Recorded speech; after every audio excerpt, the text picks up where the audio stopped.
अस्सलाम वालेकुम। नेक्स्ट हमारा टॉपिक है मैट्रिसेस का। तो मैट्रिसेस की डेफिनेशन देख लेते हैं क्या होता है।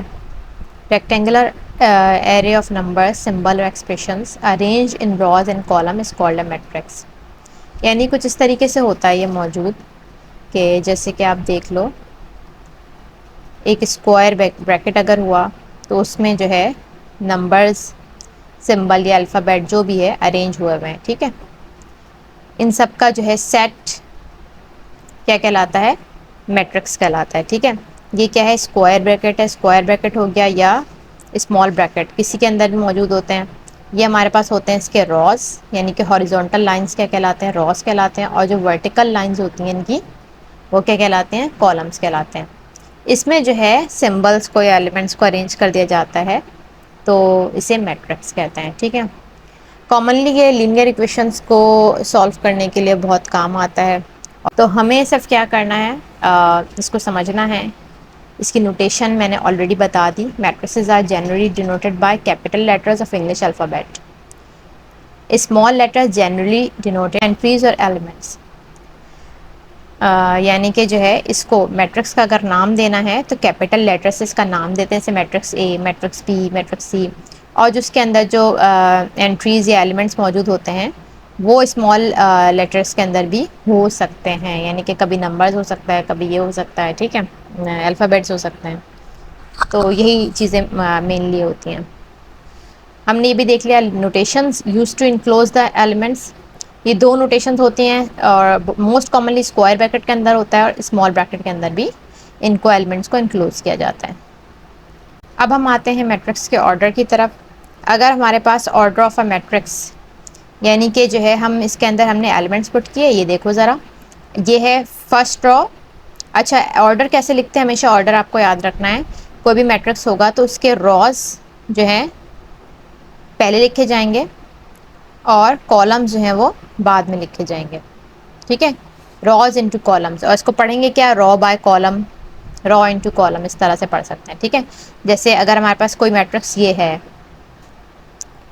2 1 3 4, सही है। ज़रा हम रॉ चेक करते हैं 1 2, कॉलम चेक करते हैं 1 2। तो इसका ऑर्डर क्या कहलाएगा? पहले रॉ को लिखना है, तो क्या कहलाएगा? 2 बाई 2। इस तरीके से अगर ये हो गया 1 2, इसकी रॉ कितनी है? 2, कॉलम कितना है? 1। तो रॉ को पहले पढ़ते हैं, यानी 2 बाय 1 इसका ऑर्डर होता है। सही, इस तरीके से ऑर्डर को कंसिडर किया जाता है मैट्रिक्स के। और अगर हम जनरल फॉर्म में ले लें तो एलिमेंट्स हमने इनक्लोज किए इसके अंदर A11 A12 1 1, यानी कि 1 पहली रॉ पहला कॉलम, 1 2 पहली रॉ दूसरा कॉलम, जारी है पहला कॉलम है दूसरा कॉलम होगा। इस तरह से सोन कहाँ तक हम जाएंगे? n कॉलम तक जाएंगे। और इसी तरीके से m रॉस तक आ गए। ये एक जनरल पुट करने का तरीका है। तो इसका जनरल वो क्या होगा? प्रेजेंटेशन क्या होगी?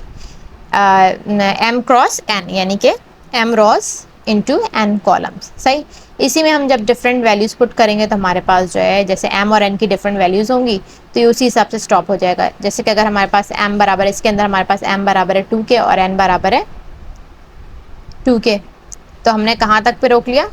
देखो, अगर m भी 2 है n भी 2 है तो हम कहाँ तक पे रोक लेंगे? A11, सही, A12, ए रॉ स्टार्ट हो रही है 2 1, A22, जो इसका ऑर्डर लास्ट होगा वहाँ तक पे ये एंड हो जाएगा, यानी A22 पे ये एंड हो गया। सही, तो ऑर्डर 2, अगर जिनके दोनों रॉज और कॉलम दोनों सेम होंगे तो उसको डायरेक्ट उसी नाम से, 2 बाई 2 है तो हम क्या कहेंगे? ऑर्डर 2 का है। सही है। और जैसे ये MN पे एंड हुआ था तो MN पे हमने लास्ट लिख दिया था, denoted by M into N। तो ये है order of a matrix. Next हमारे पास क्या है? मैट्रिक्स के टाइप्स हैं। दो मेन टाइप्स होते हैं, एक होता है रेक्टेंगुलर मैट्रिक्स, एक होता है स्क्वायर मैट्रिक्स। इन दो ये जो टाइप्स बेस करते हैं किस पर बेस करते हैं? ऑर्डर पे बेस करते हैं। ठीक है, बेस्ड ऑन ऑर्डर। यानी रेक्टेंगुलर मैट्रिक्स क्या होता है? जिसमें नंबर ऑफ रॉज और नंबर ऑफ कॉलम्स इक्वल नहीं होते। सही है, m और n इक्वल नहीं होते। और स्क्वायर मैट्रिक्स क्या होता है? जिसमें रॉस की तादाद और कॉलम की तादाद बराबर होती है। सही, जैसे कि स्क्वायर मैट्रिक्स अभी हमने बनाया था ऑर्डर 2 वाला, 1 2 3 4। ठीक है, ये 2 बाई 2 ऑर्डर क्या होगा इसका? 2 बाई 2, यानी ऑर्डर 2। इसमें हम ले लेते हैं, कोई ऐसी सोच के बना लेते हैं, ये हो गया 1 2, ठीक है। तो इसमें रॉस कितने हैं, 2 हैं, और कॉलम कितना है, 1 है। तो ऑर्डर इसका क्या हो गया, 2/1। इसमें रॉज और कॉलम जो है बराबर नहीं है, 2 और 1 एक दूसरे के बराबर नहीं है, तो ये रेक्टेंगुलर मैट्रिक्स हो गया। इसमें ये दोनों बराबर हैं, तो ये क्या कहलाएगा, स्क्वायर मैट्रिक्स कहलाएगा। सही। तो असल जो हमारा काम है ना, सारा के सारा ज़्यादा बेस कर रहा है स्क्वायर मैट्रिक्स के ऊपर। तो स्क्वायर मैट्रिक्स की डेफिनेशन सिंपली याद रखनी है, वो मैट्रिक्स जिसके अंदर रॉज और कॉलम्स की तादाद बराबर है, ठीक है। वो मैट्रिक्स के अंदर रॉज और कॉलम की तादाद बराबर है, number of rows equal to number of columns. अच्छा, रेक्टेंगुलर की एक दो एग्जांपल में हम अभी देख लेते हैं। जैसे कि इसकी वैसे एग्जांपल अगर हम जनरल लेंगे तो रॉ मैट्रिक्स इसका जो है एग्जांपल हो जाएगा, कॉलम मैट्रिक्स का एग्जांपल हो जाएगा, स्क्वायर मैट्रिक्स के एग्जांपल के अंदर जो है डायगोनल मैट्रिक्स हो जाएगा, ठीक है, यूनिट मैट्रिक्स हो जाएगा। इस तरह से दो तीन इसकी एग्जांपल हो जाएंगे। तो आई थिंक ये दोनों के दोनों हमें समझ में आ गए। इनके जो नाम हमने पढ़े हैं, रॉ मैट्रिक्स, कॉलम मैट्रिक्स क्या होते हैं, डायगोनल मैट्रिक्स क्या होते हैं, ये सारे हम अब पढ़ते हैं, ठीक है, ये होते क्या हैं।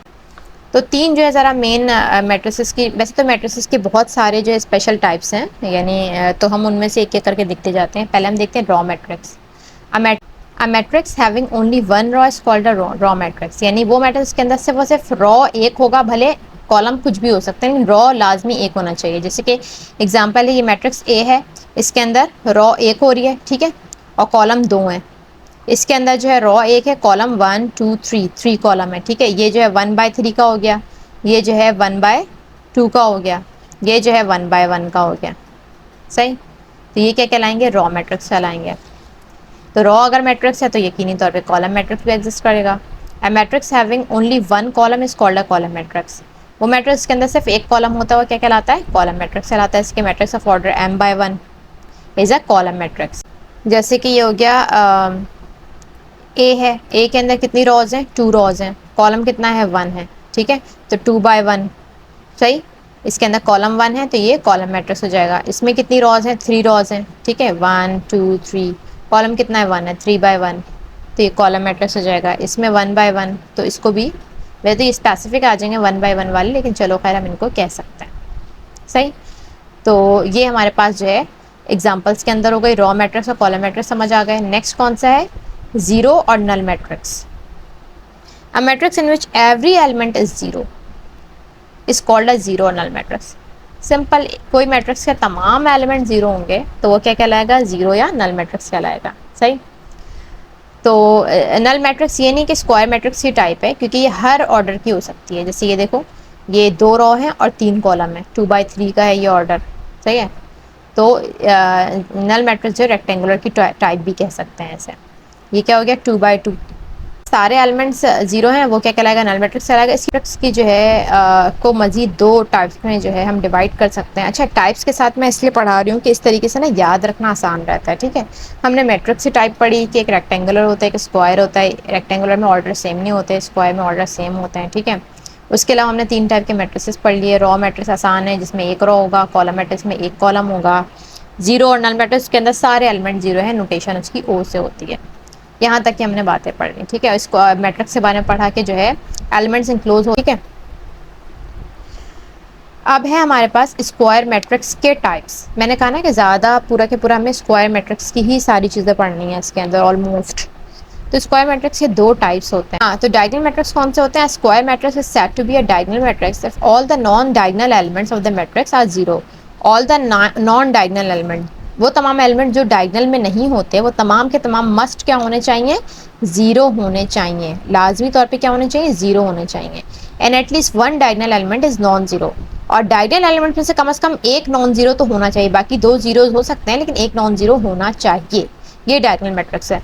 तो डायगोनल एलिमेंट को हम कैसे पहचानते हैं, पहले जैसे कि ये ऑर्डर 3 का मैट्रिक्स है। फर्स्ट के साथ जो हमारे पास एक डायगोनल लाइन आएगी, वो हमारे पास डायगोनल, ये जो लाइन आएगी हमारे पास क्या कहलाएगी, डायगोनल कहलाएगी, ठीक है। और इसके एलिमेंट्स क्या कहलाएंगे, डायगोनल एलिमेंट्स कहलाएंगे। अब अगर हमें डायगोनल मैट्रिक्स के बारे में देखना है तो डायगोनल मैट्रिक्स क्या हो गया, 1 0 0 0 3 0 0 0 4, ये ले लेते हैं, ठीक है। तो ये डायगोनल है, इसके अलावा जितने भी एलिमेंट्स हैं वो सारे क्या हैं, जीरो है। सही। तो डायगोनल एलिमेंट्स के अलावा बाकी तमाम एलिमेंट्स क्या होने चाहिए, जीरो होने चाहिए। और कभी ये भी हो सकता है कि इस पे दो एलिमेंट जीरो हो जाएं, लेकिन एक एटलीस्ट नॉन जीरो होना जरूरी है। ठीक है, तभी ये क्या कहलाएगा, डायगोनल मैट्रिक्स कहलाएगा। सही। डायगोनल मैट्रिक्स के अंदर, यानी डायगोनल मैट्रिक्स अगर हमारे पास मौजूद है तो उसके अंदर मजीद टाइप निकलती है।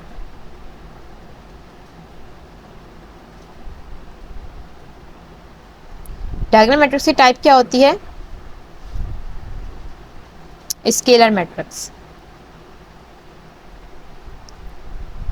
स्केलर मैट्रिक्स क्या होता है कि diagonal elements should be same.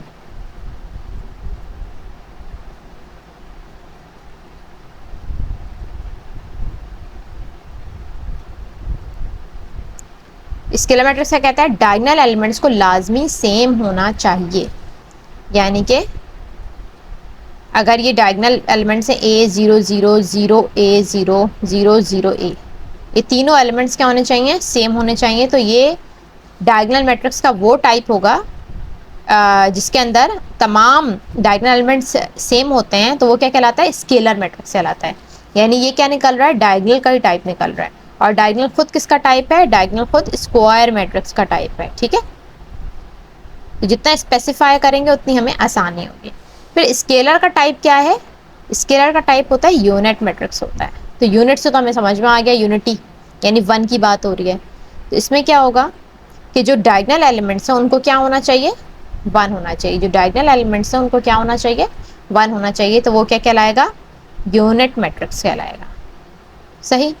तो ये हमने जो स्क्वायर मैट्रिक्स के तीन स्पेशल टाइप्स पढ़ लिए कि स्क्वायर मैट्रिक्स का टाइप क्या निकला, स्क्वायर मैट्रिक्स का टाइप निकला डायगोनल मैट्रिक्स, डायगोनल मैट्रिक्स का टाइप निकला स्केलर मैट्रिक्स, स्केलर मैट्रिक्स का टाइप निकला यूनिट मैट्रिक्स। स्क्वायर मैट्रिक्स का दूसरा टाइप जो है कंपैरिजन हम रखते हैं वो क्या है, ट्रायंगुलर मैट्रिक्स। ठीक है, ट्रायंगुलर मैट्रिक्स, ट्रायंगुलर मैट्रिक्स कौन सा स्क्वायर मैट्रिक्स होता है, ये भी क्या है, स्क्वायर मैट्रिक्स की ही टाइप है। ठीक है, if a square matrix is upper triangular or lower triangular then it is said to be a triangular matrix। अगर कोई मैट्रिक्स अपर ट्रायंगुलर या लोअर ट्रायंगुलर कहलाएगा होगा तो वो फिर क्या कहलाएगा, ट्रायंगुलर मैट्रिक्स कहलाएगा। इसको हम कैसे समझ सकते हैं, अपर ट्रायंगुलर और लोअर ट्रायंगुलर दोनों को देखते हैं। Upper triangular matrix a square matrix whose all elements below the main diagonal are zero।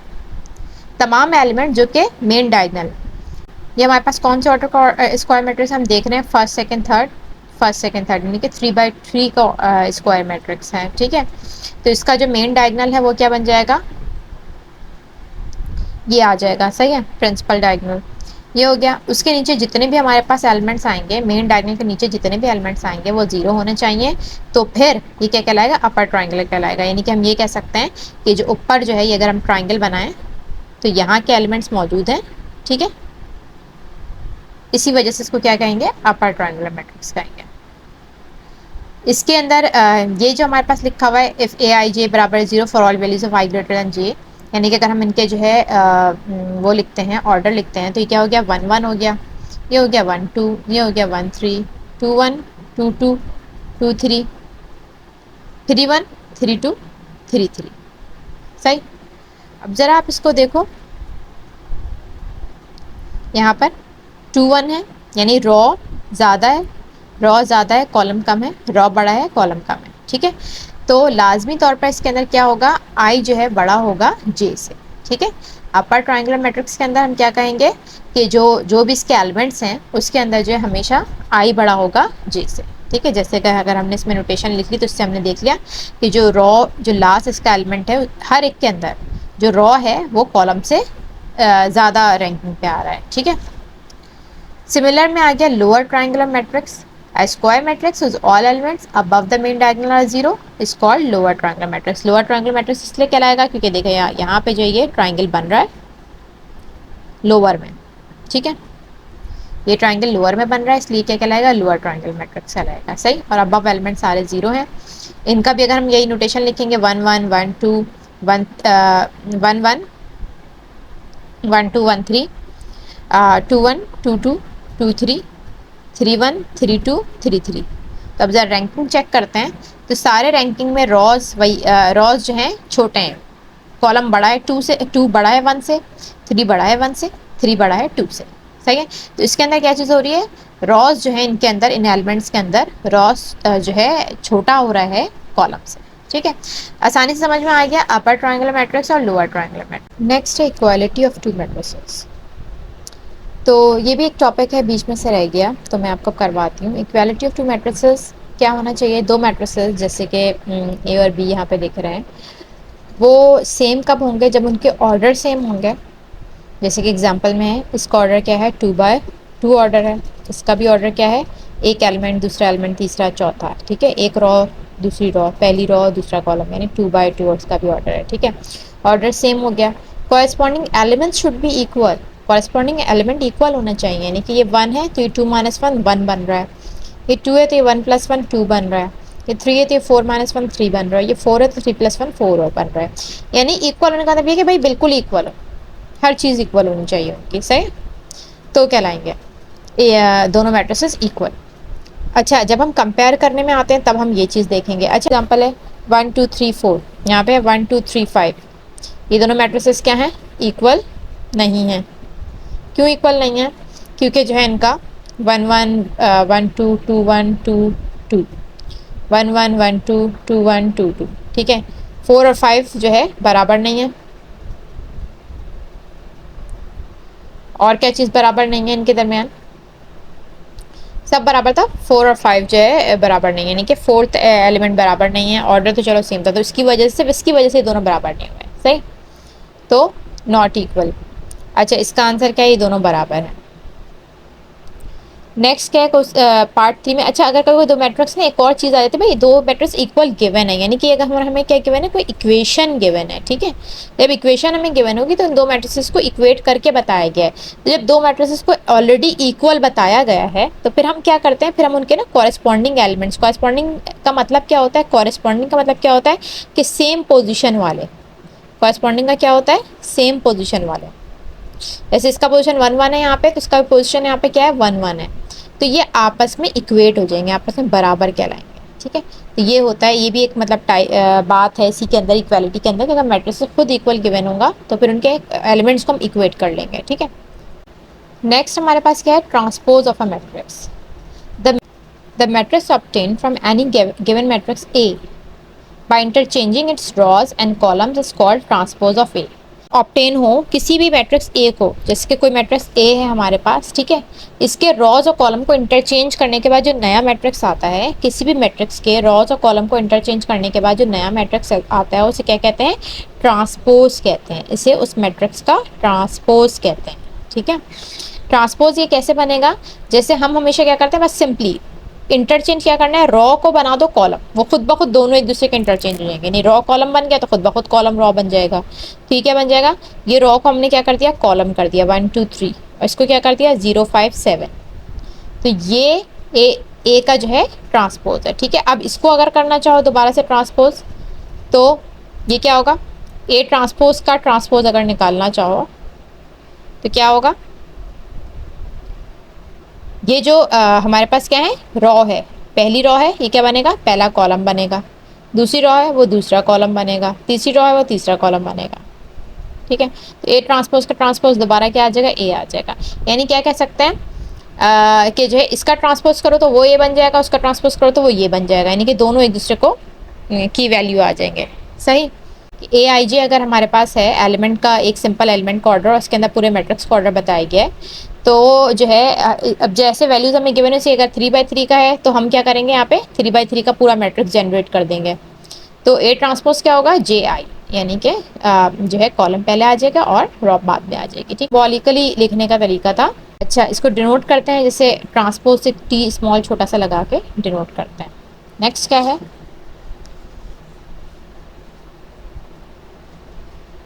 Next है हमारे पास सिमेट्रिक मैट्रिक्स और स्क्यू सिमेट्रिक मैट्रिक्स। स्क्यू क्या होगा, उसका ऑपोजिट, सिमेट्रिक है इसका ऑपोजिट क्या हुआ, स्क्यू हुआ। स्क्वायर मैट्रिक्स, अच्छा सब टाइप किसकी है, square matrix. Square matrix A is called symmetric matrix if A transpose बराबर है ए। अगर ए ट्रांसपोज वैल्यू दोबारा देगा ए के तो वो क्या हो जाएगा, सिमेट्रिक मैट्रिक्स होगा। जैसे कि 1 3 2 3 है, हमने क्या बनाया, रॉ को कॉलम बनाया 1 3, ये क्या आएगा 3 2। अब जरा देखो, ये अभी भी 1 3 3 2 है, ये अभी भी 1 3 3 2 है, सही है। रॉ को तो ए और ए ट्रांसपोज क्या आ रहे हैं, बराबर आ रहे हैं, ठीक है। तो ये क्या कहलाएगा, सिमेट्रिक कहलाएगा।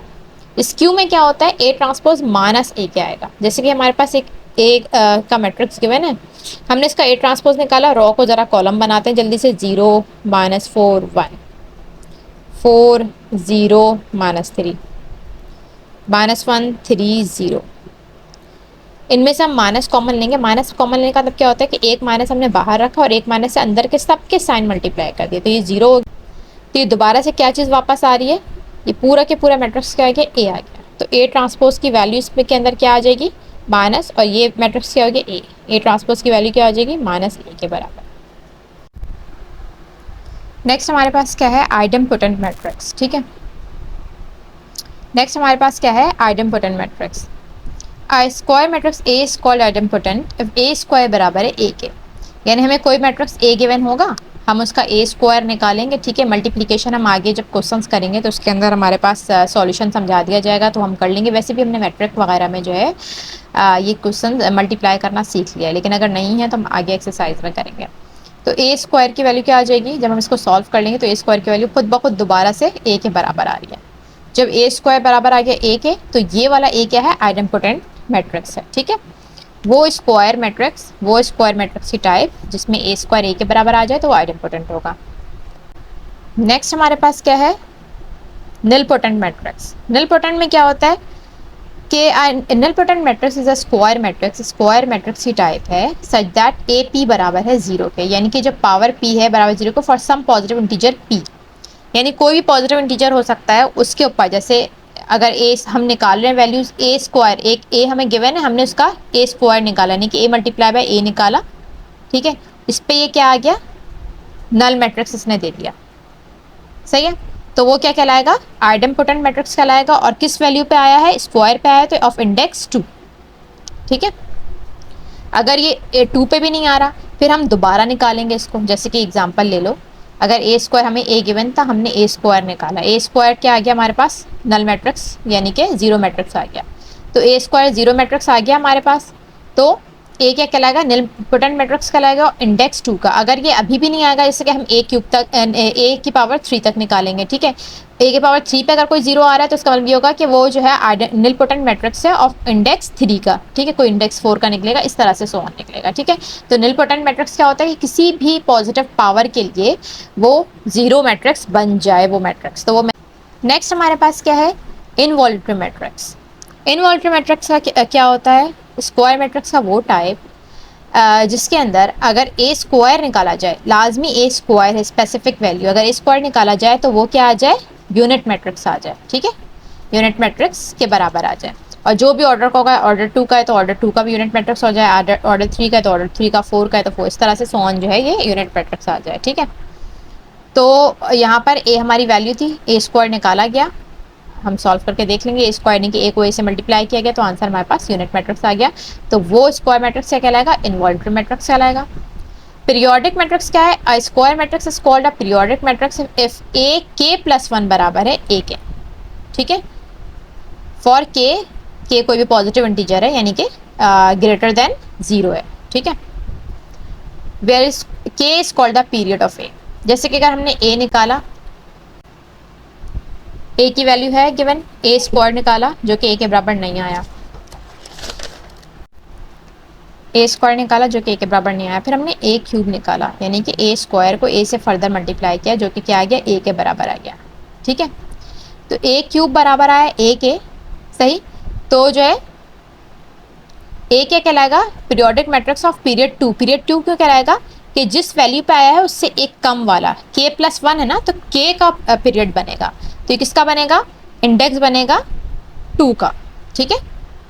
यानी ये पीरियोडिक मैट्रिक्स बनेगा पीरियड 2 का। इस तरह से अगर 4 आंसर ए दे रहा है, ए की पावर 4 आंसर ए दे रहा है, यानी कि 4 टाइम मल्टीप्लाई करने के बाद, तो पीरियड 3 का ये पीरियोडिक मैट्रिक्स बनेगा, सही। तो इस तरीके से हमें याद रखना है। We are going to learn hermitian matrix and skew hermitian matrix. A square matrix over complex number is called Hermitian matrix if A transpose of conjugate of a matrix A equal to A. यानी कि जो है इसका transpose का conjugate या conjugate का transpose लिया जाएगा, कॉन्जुगेट लेने के बाद ट्रांसपोज लिया जाएगा या ट्रांसपोज लेने के बाद कॉन्जुगेट लिया जाएगा, तो वो मैट्रिक्स ए वापस आना चाहिए। जैसे कि हमारे पास मैट्रिक्स ए है, ठीक है, ये कॉम्प्लेक्स नंबर के अंदर मौजूद है, कॉम्प्लेक्स नंबर के अंदर मैट्रिक्स ए हमारे पास है, उसका हमने कॉन्जुगेट यानी कि ए बार निकाल लिया। ए बार कैसे निकालते हैं कि जो भी हमारे पास नंबर होता है, कॉम्प्लेक्स नंबर जो होता है, जैसे कि ए प्लस आयोटा बी है, तो उसका जो इमेजनरी वैल्यू है वो हमेशा चेंज होती है, साइन चेंज होता है। अगर माइनस है, ए माइनस आयोटा बी इसका कॉन्जुगेट है और ए प्लस आयोटा बी का ये कॉन्जुगेट है, यानी दोनों एक दूसरे कॉन्जुगेट हैं। तो बस हमने क्या किया, आयोटा का माइनस आयोटा हो गया कॉन्जुगेट, -2 आयोटा का 2 आयोटा, 9 आयोटा का माइनस, यानी जितने भी हमारे पास इमेजनरी नंबर्स हैं उनके हम साइन ऑपोजिट कर देंगे, चेंज कर देंगे। ये हमारे पास ए कॉन्जुगेट आ गया। फिर इसका ट्रांसपोज लेना कितना आसान है, जैसी रो है उसे हम कॉलम बना देंगे, जैसी रो है उसे कॉलम बना देंगे, ठीक है। तो ए कॉन्जुगेट का ट्रांसपोज हमने निकाल लिया और जब हमने इसको चेक किया तो वापस हमारे पास ए आ चुका है, ठीक है। तो ए क्या कहलाएगा, हर्मिशियन मैट्रिक्स कहलाएगा। ये तो हमें सॉल्व करने से आएगा, वैसे हम इसका कैसे पता लगा सकते हैं कि हर्मिशियन मैट्रिक्स है, ठीक है। तो जो है इसका जो हम क्या लेंगे, डायगोनल एलिमेंट्स देखेंगे, ठीक है। तो ये डायगोनल हमारे पास एलिमेंट आ गया 1 5 8 4, सही। तो इससे जो ऊपर और नीचे जो मैट्रिसेस हैं, जो उसके जो सिमेट्रिक एलिमेंट्स हैं, ये सारे एलिमेंट्स क्या होंगे, सिमेट्रिक होंगे, ठीक है। और वो सिमेट्रिक एलिमेंट्स इसके आपस में कॉन्जुगेट होंगे, यानी अगर यहाँ पे 9 आयोटा है तो यहाँ पे -9 आयोटा होगा, यहाँ 2 आयोटा तो उस तरफ -2 आयोटा होगा उस तरफ। तो सिमेट्रिक एलिमेंट्स क्या होंगे, आपस में कॉन्जुगेट होंगे, यानी कि जितने भी इसके जो बाकी एलिमेंट्स हैं वो क्या होंगे, सिमेट्रिक होंगे और कॉन्जुगेट होंगे, सही। और जो इसका डायगोनल एलिमेंट्स हैं वो हमेशा क्या होगा, रियल नंबर होगा। डायगोनल एलिमेंट्स हमेशा हमेशा क्या होंगे, रियल नंबर होंगे। तो ये क्या पहचान होगी, ये कहलाएगा कि भाई ये हमें एक हर्मिशियन मैट्रिक्स गिवन है। नेक्स्ट हम कर रहे हैं skew Hermitian matrix. A square matrix over complex number is called skew Hermitian matrix if a conjugate of the transpose of that matrix is equal to minus of that matrix। यानी कि हम matrix का जो है transpose निकालने के बाद conjugate निकालेंगे तो वो आना चाहिए माइनस मैट्रिक्स के, या फिर उसका कॉन्जुगेट निकालने के बाद ट्रांसपोज निकालें, ठीक है। तो बात एक है, हमने मैट्रिक्स ए लिया है, हमारे पास एग्जांपल मौजूद है, ठीक है। अब हम इसका क्या लेंगे, कॉन्जुगेट लेंगे। कॉन्जुगेट लेने का हमेशा मतलब हमें पता है कि सॉरी आयोटा इन्वॉल्विंग जो टर्म होती है सिर्फ उसी के साइन चेंज होगा। तो ये क्या हो गया, प्लस माइनस का 3 आयोटा, ये क्या हो गया माइनस का आयोटा, ये माइनस और ये माइनस, ठीक है। तो उसके बाद हम क्या करेंगे, इसका ट्रांसपोज लेंगे। ट्रांसपोज लेना हमें पता है, जैसे रो 1 है कॉलम, रो 1 है रो 2 है, तो रो 1 को हम क्या बना देंगे, कॉलम 1, रो 2 को क्या बना देंगे, कॉलम 2। ये सबसे आसान तरीका होता है ट्रांसपोज लेने का। तो -3 आयोटा, 2 माइनस आयोटा यहाँ आ गया, -2 माइनस आयोटा और आयोटा यहाँ आ गया, ठीक है। अब जरा इसमें से माइनस कॉमन लेते हैं, तो सब में से हमने माइनस कॉमन ले लिया ओवरऑल, ठीक है। सब में से -2 माइनस आयोटा है तो 2 प्लस आयोटा हो गया, 2 माइनस आयोटा है तो -2 प्लस आयोटा हो गया, आयोटा प्लस का तो माइनस हो जाएगा, 3 आयोटा प्लस का था तो माइनस का हुआ। तो अब हम जरा जो है इन दोनों को कंपेयर करते हैं, जरा देखें, 3 iota -2 plus iota -2 plus iota 2 plus iota 2 plus iota minus iota exactly same आ गया, यानी कि माइनस ए बन गया, ठीक है। तो ए बार का ट्रांसपोज बराबर है गया -1 के। तो ये मैट्रिक्स क्या कहलाएगा, स्क्यू हार्मिशियन मैट्रिक्स कहलाएगा। तो स्क्यू हार्मिशियन मैट्रिक्स की प्रॉपर्टी में हमें क्या याद रखना है कि डायगोनल एलिमेंट्स, दो प्रॉपर्टीज की याद रखनी है कि डायगोनल एलिमेंट्स या तो 0 होंगे या फिर डायगोनल एलिमेंट्स या तो 0 होंगे या फिर इसके अंदर क्या हो सकते हैं, वो प्योर इमेजिनरी होंगे, ठीक है। डायगोनल एलिमेंट्स या तो 0 होंगे या फिर प्योर इमेजिनरी होंगे। और जो है इसके अलावा इसके अंदर क्या बात है, ये तो हमने दोनों का कंपेयर भी कर लिया हर्मिशियन स्क्यू का, कि हर्मिशियन के अंदर ये पूरी चीज़ जो होती है ट्रांसपोज का कॉन्जुगेट पॉजिटिव ए होता है, और जो स्क्यू हर्मिशियन है वो उसका ऑपोजिट है, हर मामले में उसका ऑपोजिट है, ठीक है। तो ये सारी चीज़ें हमने पढ़ ली, जितनी भी डेफिनेशन। तो अब मुझे उम्मीद है कि पूरी डेफिनेशन को तुम लोग रिवाइज करोगे तो ये तुम लोग को डिटर्मिनेंट वाला जो चैप्टर है, मैट्रिसेस वाला चैप्टर, उसकी सारी बेसिक पता चल जाएगी। उसके बाद हम इसकी एक्सरसाइज शुरू करते हैं।